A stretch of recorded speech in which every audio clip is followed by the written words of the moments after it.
એસવીવીઆઈ airport પર ગુજરાતની ઓળખ દર્શાવતા નવા કલાકૃતિઓનું અનાવરણ કરાયું. સરદાર વલ્લભભાઈ પટેલે આંતરરાષ્ટ્રીય એસવીપીઆઈ એરપોર્ટ અમદાવાદે મુસાફરોને ગુજરાતની સમૃદ્ધ સંસ્કૃતિનો અનુભવ કરવાના ઉદ્દેશ્ય સાથે ટર્મિનલ 2 ખાતે 3 નવા કલા સ્થાપનાઓનું અનાવરણ કર્યું છે.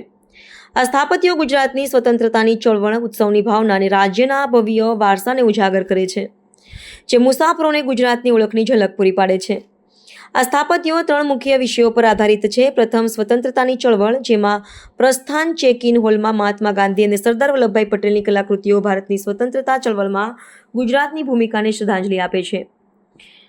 આ ભીંતચિત્રો 350 મીટરના ધાતુના પટમાં બનાવવામાં આવ્યા છે અને તેમાં પિત્તળ અને તાંબાના ત્રિપરિમાણીય શિલ્પોનો સમાવેશ થાય છે. બીજું, ઉત્સવ વોલ, જે વગમન બેગેજ ક્લેમ હોલમાં સ્થિત છે અને ગુજરાતના પ્રસિદ્ધ તહેવારો નવરાત્રિ અને ઉત્તરાયણની ઉજવણી દર્શાવે છે.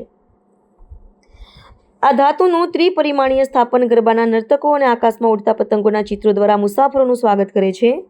ત્રીજું સ્થાપન પ્રગતિની પતંગ છે, જે ઉત્તરાયણની પતંગ ઉડાવવાની પરંપરાથી પ્રેરિત છે. આ શિલ્પ ટર્મિનલ 2ના ડોમેસ્ટિક અરાઇવલ વિસ્તારમાં છે અને તેમાં કાંસાના બનેલા બાળકોના જીવનકદના શિલ્પો છે, જે આશા અને ભવિષ્યની પેઢીઓની આકાંક્ષાઓ વ્યક્ત કરે છે. આ પતંગો એક્રેલિક શીટ્સ અને સ્ટેનલેસ સ્ટીલના ટેકાથી બનેલા છે અને તેજસ્વી લાઇટ્સથી પ્રકાશિત છે.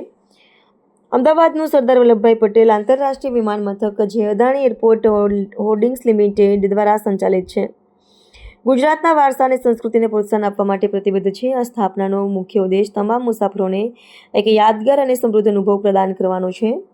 ઉલ્લેખનીય છે કે નાણાકીય વર્ષ 2024-25માં એરપોર્ટ પર 13.3 મિલિયન મુસાફરોની અવરજવર નોંધાઈ હતી અને તે ગુજરાતનું સૌથી વ્યસ્ત એરપોર્ટ છે.